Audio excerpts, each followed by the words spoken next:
भाई जो गुरु बचन पे डट गे, कट गे फंद 84 के, कट गे फंद 84 के, कट गे फंद 84। भाई इंद्र कुबेर ईश की पदवी, ब्रह्मा वरुण धर्मराया, विष्णुनाथ के पुर को जाकर बहुर अपूठा आया। मन तू चल रे सुख के सागर, जहां शब्द सिंधु रत्नागर।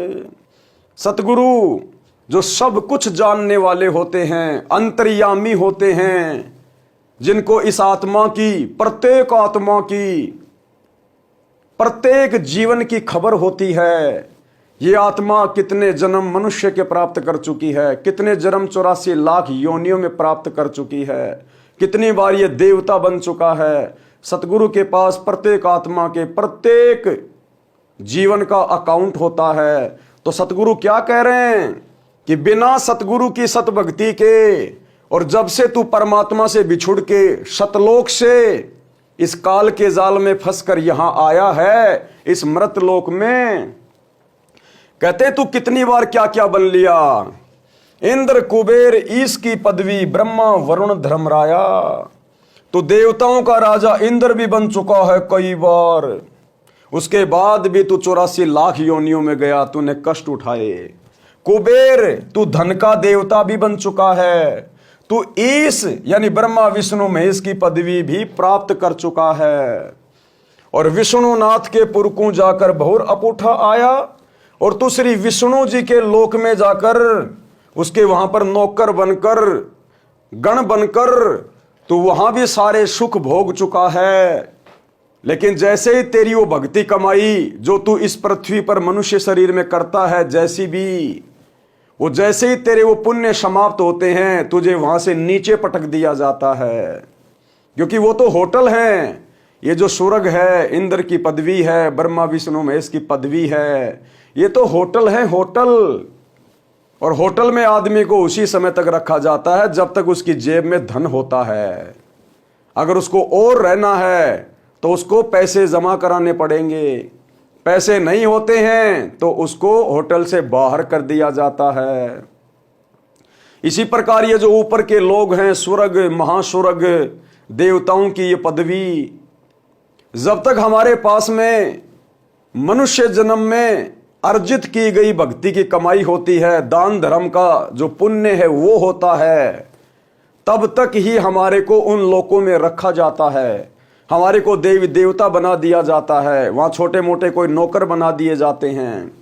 और जैसे ही हमारी कमाई खर्च हो जाती है, हमारे वो पुण्य खर्च हो जाते हैं, उसी समय इस धर्मराज का विधान है, ये ऑटोमेटिक हमारे को फिर नीचे पटक देता है। क्योंकि हमारा भक्ति धन समाप्त हो जाता है कि भैया फिर से नीचे जाओ, जो तूने पाप किए हैं सतभक्ति ना करके, उसके बदले में गधे कुत्ते सुअर बनकर कष्ट भोगो। और फिर 84 लाख योनियों का चक्कर काटने के बाद फिर तुझे एक मनुष्य जन्म मिलेगा। क्योंकि मनुष्य जन्म 84 लाख योनियां भोगने के बाद एक बार मिलता है। मानव जन्म दुर्लभ है, ये मिले न बारंबार, जैसे तरवर से पत्ता टूट गिरे बहुर न लगता डार। कि फिर तुझे एक मनुष्य जन्म दिया जाएगा, और वो मनुष्य जन्म तेरी भक्ति के आधार से, अगर तेरे पास में थोड़े बहुत पुण्य शेष होंगे तो तू किसी अच्छे घर में जन्म लेगा। हो सकता है तू कोई मंत्री बन जाए, एमएलए बन जाए, प्रधानमंत्री बन जाए। अगर तेरे पास में भक्ति धन नहीं बचा है तो तू भिखारी के घर में जन्म लेगा, रोड पर रहने वालों के घरों में जन्म लेगा, और पूरी जिंदगी 2 वक्त की रोटी के लिए लोगों के आगे हाथ फैलाता रहेगा। और उस मनुष्य जन्म में भी यदि हमने भक्ति नहीं करी तो फिर से हम 84 लाख योनियों में चले जाते हैं। तो भाई और बहनों, ये काल का भयंकर चक्कर है, भयंकर जाल है, जिसमें पूरा प्राणी समुदाय राजा से लेकर रंक बुरी तरह से फंसा हुआ है। अगर इस जाल की कोई जानकारी दे सकता है और इस जाल से बाहर निकालने का रास्ता कोई बता सकता है तो केवल वो सच्चा सतगुरु। और आज आप और हमारा सौभाग्य है कि धरती पर वो सच्चा सतगुरु प्रकट है, सतगुरु रामपाल जी के रूप में। आवश्यकता है तो उनके सत्संगों को सुनकर, उनके द्वारा लिखी पुस्तकों को गहराई से पढ़कर, अध्ययन करके उनकी शरण में आकर शत भक्ति करने की।